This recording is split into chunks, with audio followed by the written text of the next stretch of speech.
स्वागत है आपका आपके अपने YouTube पर चैनल एडी केमिकल पॉइंट पर। टाइप्स ऑफ परमिट में लास्ट टॉपिक चल रहा है परमिट का, कन्फाइंड स्पेस परमिट, यही बचा था। और इसमें हमें कोशिश करेंगे कि कन्फाइंड स्पेस परमिट में हम इलेक्ट्रिकल परमिट जो आपको बताया गया था, फिर आपका हाइट परमिट, ये सारी चीजें एक में इंक्लूड करें। देखिए इसका मैंने सेपरेट वीडियो भी बनाया है और परमिट साथ में भर के बताया कैसे भरा जाता है, ठीक है। वो सारी चीजें देखो, अभी तक अगर आप वो चीजें नहीं देखी हो, ठीक है, अगर आपको थोड़ी मोड़ी नॉलेज है बेसिक, तो ये चीजें आपको कवर कर देंगे। और याद रखो सेफ्टी इंटरव्यू में अगर आप बैठते हो तो आपका कन्फाइंड स्पेस परमिट, जिसको वेसल एंट्री परमिट भी बोलते हैं, सबसे ज्यादा क्वेश्चन, अगर 5 क्वेश्चन सेफ्टी से उठाया गया तो उसमें से 2 या 3 क्वेश्चन आपके वेसल एंट्री से रहेंगे, ठीक है। तो हम उसी की चर्चा करेंगे, कन्फाइंड स्पेस परमिट क्या होता है और देखेंगे। पहले देखेंगे क्या होता है कन्फाइंड स्पेस परमिट और क्यों इसका यूज किया जाता है, फिर देखेंगे इसकी अथॉरिटी किसके पास होती है, फिर इसमें इंटरव्यू में क्या क्या क्वेश्चन पूछे जा सकते हैं ये देखेंगे। देखिए मैं आपको जो भी क्वेश्चन यहाँ पे दिखाता हूँ इंटरव्यू में, जो भी वो या तो किसी से पूछे गए रहते हैं या कभी कभी मुझे ही उसका सामना करना पड़ा होता है। तो इतना याद रखिएगा, ये अनुभव वाली चीजें बता रहा हूँ। और ये कुछ चीजें मैंने जो लिख रखी है ना, ये बहुत इंपॉर्टेंट है, याद रखिए। ये तो जरूर आप देख लीजिएगा, ये जो चीजें मैंने लिखा है यहाँ पे यही है मेन इंपॉर्टेंट, ये भी मैं चर्चा करूंगा, ठीक है। चलिए शुरू करते हैं कन्फाइंड स्पेस परमिट। पहले इसको देख लेते हैं दैनिक जीवन से कोरिलेट करके। इंजीनियरिंग जो होती है वो आपकी डेली दैनिक जीवनचर्या में जो हो रही है उसको इंप्रूवमेंट करके इंजीनियरिंग में लाया गया है। अब कन्फाइंड स्पेस परमिट को कैसे लाया गया है दैनिक जीवनचर्या में, देखिए ऐसे आप अभी भी बचपन में या अभी भी घर पे घी का डिब्बा रहा होगा, ठीक है। तो एक समय ऐसा है जब उसका हेड जो इसका लेवल होगा घी का वो डाउन हो जाएगा, तो आप उसको अंदर हाथ डाल के निकालते हो, तो आपका जो हाथ होता है जो अंदर जाता है तो क्या होता है, उतनी उसकी जगह नहीं रहती कि आप फ्रीली निकाल सको, ठीक है। तो क्या है, हाथ पे लगेगा, इधर कहीं लगेगा, या निकालते हो हाथ पे चोट भी कॉर्नर पे लग सकता है। आई बात, मतलब कहने का मतलब क्या है, कहने का मतलब ये कि आप निकाल रहे हो तो दिक्कत हो रही है, निकाल रहे हो तो दिक्कत हो रही है, या फिर उसको अंदर से हाथ बाहर आए तब दिक्कत हो रही है। ऐसे ही सेम कन्फाइंड स्पेस परमिट का होता है। जैसे मैंने बताया था रिएक्टर को कैसे समझिए, रिएक्टर एक प्रकार सिंपल कुकर की तरह है, बताया था ना, प्रेशर कुकर की तरह। ऐसे उसके अंदर खाना बनाया जाता है, वैसे रिएक्टर के अंदर मटेरियल बनाया जाता है, केमिकल बनाए जाते हैं, सेम ऐसे ही सेम है आपका कन्फाइंड स्पेस परमिट। अब क्या है देखिए, वहां पे मैंने आपको दैनिक जीवन में क्या बताया, घी का डिब्बा, यहाँ पे लीजिए रिएक्टर, देखिएगा यहाँ पे क्या लिया रिएक्टर, ये समझिए घी का डिब्बा। ऐसे दैनिक जीवन में इसके अंदर आपका ये क्या है, एजिटेटर है, बराबर, ओके। उसके अंदर क्या था, घी था। हमने ये देखा कि ये ब्लेड का जो भी है ये टूट गया है, क्या हो गया है, टूट गया है। अब इसको क्या करना है, सही करना है। एक काम करते हैं, इसको ब्रेक करते हैं। कन्फाइंड मतलब क्या होता है, सीमित, लिमिटेड। स्पेस मतलब जगह, परमिट मतलब आप जानते हो रिटन डॉक्यूमेंट जो लीगली है। तो सीमित जगह पे जो डॉक्यूमेंट तैयार किया था उसको बोलते हैं कन्फाइंड स्पेस परमिट। आई बात समझ में, ठीक है। अब इसी जगह के लिए हमें क्या होता है, अब देखो प्रेशर कुकर है या घी का डिब्बा है, वहां पे कोई रिस्क नहीं है, आई बात समझ में। लेकिन यहाँ पे तो आपको रिस्क होगा, तो इसके लिए हमें सावधानियां भी बरतनी होंगी। वो क्या है, अब देखो हम इसी में बोला ना मैंने आपको कि सारी परमिट का इंक्लूड करूंगा ताकि आपको चीजें समझ में आ जाए। अब हमको क्या करना है, यार रिएक्टर हमारा चालू कंडीशन में था, रिएक्शन कराते कराते इसके अंदर का ब्लेड वीक हो गया होगा, इसकी स्ट्रेंथ चली गई होगी और यह ब्लेड टूट गया है। अब हमें उसके अंदर वर्कर को भेज के क्या करना है, वेल्डिंग कराना है या कटिंग कराना है या कोई बोल्ट गिर गया उसको निकालना है। तो देखो सबसे पहले हम क्या करेंगे, एक इलेक्ट्रिक को परमिट भेजेंगे। किसको, इलेक्ट्रिक परमिट। क्यों भेजेंगे, क्योंकि इसके ऊपर जो मोटर लगा हुआ है जो इस एजिटेटर को क्या कर रहा है, मूव करा रहा है, उसका कनेक्शन काटने के लिए। क्यों काटेंगे कि जो आदमी उसके नीचे जाए तो वो सेफ रहे, क्योंकि वो काम कर रहा होगा। कोई ऐसा ना हो कि शिफ्ट चेंज के टाइम या कोई ऐसा व्यक्ति आया वो ध्यान नहीं दिया, वो क्या किया, उसे चालू कर दिया। तो पहले हम इसके कनेक्शन को रिमूव कराएंगे। तो इसके लिए क्या भेजेंगे, इसके लिए भेजेंगे इलेक्ट्रिक परमिट।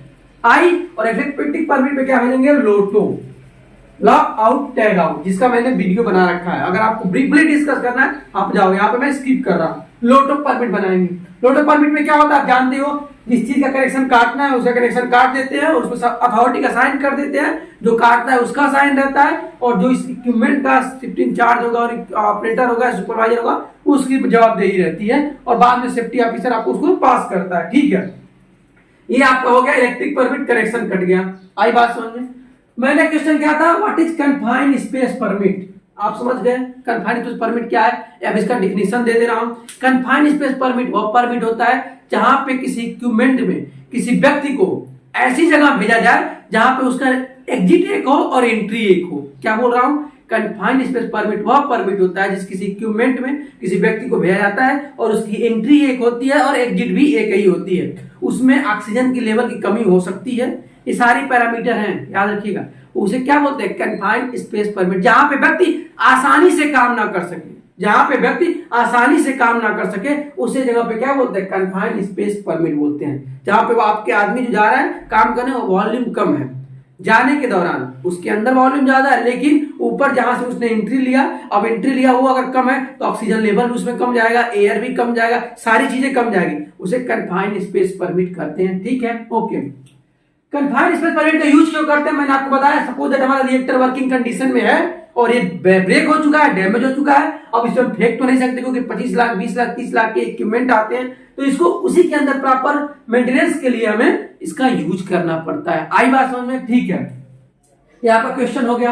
अब आया दूसरा, विच हैव अथॉरिटी, किसके पास इसकी अथॉरिटी होती है। इसके पास अथॉरिटी बेसिकली 3 लोगों के पास होती है, 4 भी हो सकता है, 2 भी हो सकता है, लेकिन बेसिकली 3 लोगों। किसको? पहला, सबसे पहला जो इस इक्विपमेंट को हैंडल कर रहा है, मे भी हो सकता है वो ऑपरेटर हो, ठीक है, या वर्कर भी हो सकता है। अगर कोई कंपनियां वर्कर के पोस्ट देती है, ऑपरेटर देती है, ठीक है, ऑपरेटर। दूसरा, उस प्लांट इंचार्ज को, उसे इस बात की जानकारी होनी चाहिए कि हमारे प्लांट में किसका वेसल एंट्री या कन्फाइंड स्पेस परमिट का काम हो रहा है। और तीसरा, आपका सेफ्टी ऑफिसर, किसका? सेफ्टी ऑफिसर की। ये 3 चीजों की, 3 लोगों की अथॉरिटी होती है, तभी उसके अंदर कोई मेंटेनेंस का बंदा या जो भी बंदा इस काम को करने के योग्य है वो जाके काम करेगा। आई बात समझ में? ओके। देखिए मैं बेसिक नॉलेज दे रहा हूं, मुझे हो सकता है कि आपको जानकारी है, लेकिन मैं चूंकि बिगिनर को लेकर चल रहा हूं, तो ये है क्या अथॉरिटी। अब आता है इंटरव्यू में क्या क्या क्वेश्चन पूछे जा सकते हैं। देखिए कहानी यहां से शुरू होती है गुरु, कहानी यहां शुरू होती है। क्या है? Tell me parameter. अक्सर लोग पूछते हैं क्वेश्चन, इसी में सारा क्वेश्चन आ जाएगा, इसी में ये सारे क्वेश्चन आ जाएंगे, लेकिन पूछने के तरीके अलग अलग हो सकते हैं।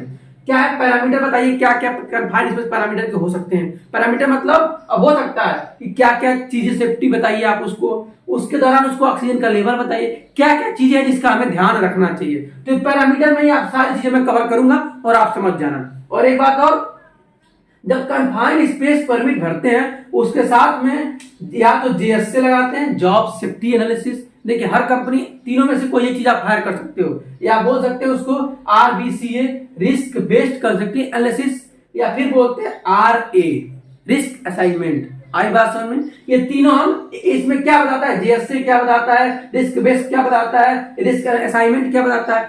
यह बेसिकली आपका जो कन्फाइंड स्पेस परमिट है उसके साथ इसको जोड़ा जाता है, और इसमें क्या क्या सावधानियां बरतनी है या जेएसए में लगाया गया लिखा रहता है, या RBCA में लिखा रहता है, या RA में। तीनों में से कोई एक चीज आपका इंक्लूड रहता है, किसके साथ?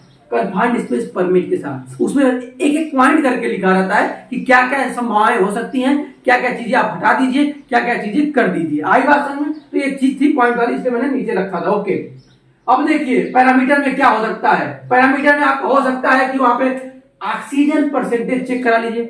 उस व्यक्ति को अंदर आपको भेजने से पहले आप क्या चेक करेंगे? पहले ऑक्सीजन लेवल चेक करेंगे। ऑक्सीजन लेवल का याद रखिए 2 पैरामीटर होता है, मिनिमम कितना होना चाहिए, पूछते अक्सर इंटरव्यू पे आता है मिनिमम कितना, तो आप बोलोगे 90.5, ठीक है। मैक्सिमम कितना होना चाहिए? मैक्सिमम 23.3% या 23.5%। और आप बोलोगे ऑक्सीजन में तो आपका इन्वायरमेंट में तो 21 ही होता है, तो गुरु ऐसा है ना, इसका वॉल्यूम थोड़ा कम है। जहां पे व्यक्ति काम करने जा रहा है वहां पे क्या है, वॉल्यूम कम है, तो ऑक्सीजन की परसेंटेज बढ़ सकती है। तो मैक्सिमम इतना होना चाहिए और मिनिमम इतना। आप इंटरव्यू वाला अक्सर पूछता है ऑक्सीजन परसेंटेज कितना होना चाहिए, क्योंकि ये वो चीज है, ये वो पैरामीटर है जिससे व्यक्ति की दुर्घटना या सीधे डेंजर मौत हो सकती है। तो ये चीज आपको ध्यान रखनी है। ऑक्सीजन लेवल हो गया। और पैरामीटर में क्या आएगा, उसके अंदर व्यक्ति जब काम करने गया, तो मैंने क्या बोला, एरिया कम रहता है और इसके अंदर काम करेगा तो अंधेरा रहेगा, तो क्या होगा, लाइटिंग का सुविधा देना पड़ेगा। याद रहे वो भी लाइट कितना होना चाहिए, मैक्सिमम 24 वोल्ट। ये सब पैरामीटर बोल रहा हूं, नोट्स मिलेगा, आप अभी समझो। मैक्सिमम जो आपको लाइटिंग देनी है उस कितने वोल्ट का उसमें धारा होना चाहिए, इलेक्ट्रिसिटी होनी चाहिए 24 वोल्ट। अगर इससे ज्यादा रहा तो फायरिंग के चांस हो सकते हैं। क्यों हो सकते हैं? क्योंकि हो सकता है आप इसके अंदर कोई फ्लेमेबल मटेरियल का रिएक्शन करा रहे थे जो उस दौरान ये डैमेज हुआ है, और जब ज्यादा लाइट आएगी मतलब रेडिएशन निकलेगा, हीट निकलेगी, तो यहाँ पे फायरिंग हो सकता है। आई बात समझ में? ठीक है, वेंटिलेशन हो गया। सॉरी, वेंटिलेशन क्या होता है? लाइट हो गया। वेंटिलेशन क्या होता है? वेंटिलेशन मतलब ये होता है कि आप जो व्यक्ति काम कर रहा है इस दौरान यहाँ पे वेंटिलेशन होता है, वो देना पड़ता है। इसके अंदर से क्या होगा, वो इसके अंदर से अनवांटेड गैस से या फिर वो सांस लेने में जो व्यक्ति को दिक्कत हो रही है वो रिमूव करता रहेगा और ऑक्सीजन देता रहेगा, वेंट मिलता रहेगा। वेंट समझ रहे हो? ऐसे खाने में, कुकर में आप खाना बनाते हो, उसके ऊपर सीटी रहती है, ज्यादा प्रेशर हुआ तो वेंट निकल जाता है। रिएक्टर में पीएसबी लगा होता है, पीआरबी लगा होता है, वो वेंट का काम करता है। ठीक है, तो ये एक स्टैंड बाई पर्सन होना चाहिए। जब आप परमिट बनाओगे ना तो उसमें ऑप्शन रहता है कि कौन आदमी वहां पे देख रहा है, तो जो इस इक्विपमेंट को हैंडल करता रहता है वो वहां पे खड़ा रहता है। आई बात समझ में? Stand by person. Know about rescue plan, उस व्यक्ति को, जो व्यक्ति अंदर गया है और जो व्यक्ति ऊपर है, ये दोनों व्यक्ति को इस परमिट के बारे में, यानी वेसल एंट्री परमिट या कन्फाइंड स्पेस परमिट की जानकारी होनी चाहिए कि अगर कुछ हो गया तो उस दौरान हम क्या करेंगे। ऑलवेज कम्युनिकेट, मतलब ये जो बाहर व्यक्ति खड़ा है, जो इस इक्विपमेंट का ऑपरेटर है, वो अंदर जो व्यक्ति काम कर रहा है उससे प्रॉपर उसका कम्युनिकेट होना चाहिए, मतलब बराबर बात करते रहना चाहिए, ताकि वो कहीं ऐसा ना हो कि वो बात नहीं कर रहा और अंदर जो व्यक्ति काम कर रहा है वो क्या हो गया, इनहेलेंस की वजह से वो अंदर बेहोश हो गया हो या मौत भी हो सकती है। तो इस चीज के बराबर से बातें करते रहना है। इफ फ्लेमेबल, अगर उसके अंदर कोई आप फ्लेमेबल मटेरियल हैंडल किए हो कभी का, तो उसके अंदर कुछ पैरामीटर चेक किया जाता है, ऐसे LEL यानी बोले तो लोअर एक्सप्लोजिव लिमिट, वो हम यहाँ पे चर्चा नहीं करेंगे क्योंकि वीडियो लेंदी हो रही है। UEL अपर एक्सप्लोजिव लिमिट, ये भी चेक करते हैं। VOC भी चेक करते हैं, वोलेटाइल ऑर्गेनिक कंपाउंड। बता दे रहा हूँ तीनों एक लाइन में। LEL क्या होता है? मिनिमम कंसंट्रेशन को बताता है फायर पकड़ने को। UEL जो बताता है मैक्सिमम कंसंट्रेशन बताता है फायर पकड़ने को, और VOC बताता है कितना उसके अंदर वोलेटाइल ऑर्गेनिक कंपाउंड है। मतलब उसका वेपर प्रेशर उसके अंदर जो है उसका ज्यादा है, बॉइलिंग पॉइंट उसका कम है, मतलब फायरिंग के चांस है। अक्सर जो फायर पकड़ता है, अक्सर क्या पकड़ता ही है, LEL और UEL के बीच में। अगर इसके LEL के नीचे रहा तो फायर नहीं पकड़ेगा क्योंकि उसका कंसंट्रेशन कम है। UEL के अगर ऊपर करा तभी नहीं पकड़ेगा क्योंकि ऑक्सीजन का परसेंटेज कम है।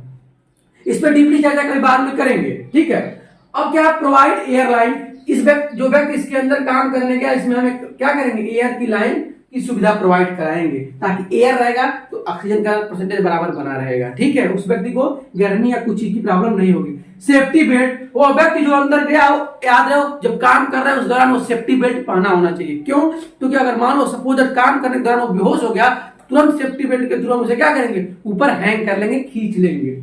इमरजेंसी रेस्क्यू इक्विपमेंट, कुछ ऐसे इक्विपमेंट वहां पे होने चाहिए कि अगर उस दौरान अगर आदमी को कुछ हो गया तो तुरंत उस इक्विपमेंट के थ्रू उस व्यक्ति को क्या करें, ड्रेन करके बाहर निकाल लें। जैसे स्ट्रेचर होना चाहिए, सपोज तो व्यक्ति बेहोश हो गया, अब बाहर तो निकालिए लेकिन ले कैसे जाएंगे, कहां पे, हॉस्पिटल में या OHC में। OHC हर एक इक्विपमेंट में, माफ करिए, हर एक कंपनी में OHC होता है, प्राइमरी सुविधा जिसको बोलते हैं। तो स्ट्रेचर रहेगा, उसको लेटा के ले जाएंगे। हार्नेस, वो व्यक्ति उस अंदर जो काम कर रहा है वो हार्नेस पहना होना चाहिए। ठीक है, या अगर हो गया तो उस दौरान तुरंत उसको पहना के ले जाएंगे। क्रेन, मतलब अगर व्यक्ति अंदर गिर गया और कोई बड़ा इक्विपमेंट है, क्रेन का यूज बेसिकली तब करते हैं जब कोई बहुत बड़ा इक्विपमेंट है और व्यक्ति वहां काम कर रहा है, तो उस दौरान वो गिर गया, उसको तुरंत क्या करेंगे, क्रेन के थ्रू ऊपर उठा लेंगे। ओके, ट्राइपॉड क्या होता है? ट्राइपॉड सिंपल, जैसे आप अक्सर देखते हो लोग रील्स बनाते हैं, ट्राइपॉड होता है कैमरा, तो ट्रायंगल आकार का ऐसे होगा। ठीक है, ऐसे ही होता है। तो व्यक्ति क्या होता है, इसका एक बेल्ट का हैंग इसके ऊपर टंगा रहता है, व्यक्ति अंदर जाता है, अगर वो कुछ गिर गया तो तुरंत उसे उठाना नहीं पड़ेगा, यह व्यक्ति ऊपर नहीं आएगा, यहाँ से हम ट्रेपेट को घुमाते रहेंगे और व्यक्ति ऊपर आ जाएगा। आई बात समझ में? जब वो इशारा करेगा या फिर हम देखें कुछ हो गया तो। स्काबा फर्स्ट एड किट, स्काबा होता है आपका, ये क्या होता है, वो व्यक्ति अंदर गिर गया, अब वो बाहर नहीं आ पा रहा है, अगर वो व्यक्ति, मान लो हमारे पास ये चीजें नहीं है, क्रेन नहीं है, हार्नेस नहीं है, स्ट्रक्चर नहीं है, मतलब उसको बाहर निकालने वाला, तो एक व्यक्ति तुरंत स्काबा पहन के अंदर जाएगा और उसको ऊपर लेके आएगा। और फर्स्ट एड किट में बहुत सी चीजें आती हैं, अगर उस व्यक्ति को कुछ कट गया तो वहां पर उसकी बेंडिंग कर दे, ये सारी चीजें, कटिंग वटिंग की सुविधा रहती है। ठीक है, तो ये चीजें हैं आपकी पैरामीटर। आई बात समझ में? ये है आपका कन्फाइंड स्पेस पैरामीटर। एक बार और बता देता हूँ, कन्फाइंड स्पेस परमिट वह परमिट होता है जहाँ पे एंट्री और एग्जिट का केवल एक ही रास्ता होता है, जहाँ पे व्यक्ति को आसानी से काम नहीं कर सकता। ऐसे जगह पे काम के दौरान कुछ पैरामीटर होते हैं और उसमें कुछ डॉक्यूमेंट होता है, उस डॉक्यूमेंट को कन्फाइंड स्पेस परमिट बोलते हैं। इसकी अथॉरिटी बेसिकली ऑपरेटर इंचार्ज और शिफ्ट ऑफिसर की होती है, या शिफ्ट इंचार्ज। आई बात समझ में? ये ऐसी चीजें पैरामीटर होती हैं, ये चीज जो मैंने बताया, हो सकता है कुछ छूट गया हो, हो सकता है कुछ छूट गया हो जो आप समझना चाहते हो और वो मैं ना बता पाया हूं, तो आप उसमें कमेंट बॉक्स का सहारा लीजिए और उसमें मैं नोट्स भी प्रोवाइड करूंगा, उसका सहारा लीजिए, आपका कॉन्सेप्ट क्लियर हो जाएगा। मिलेंगे एक नए टॉपिक के साथ, एक नए एनर्जी के साथ, तब तक के लिए गुड।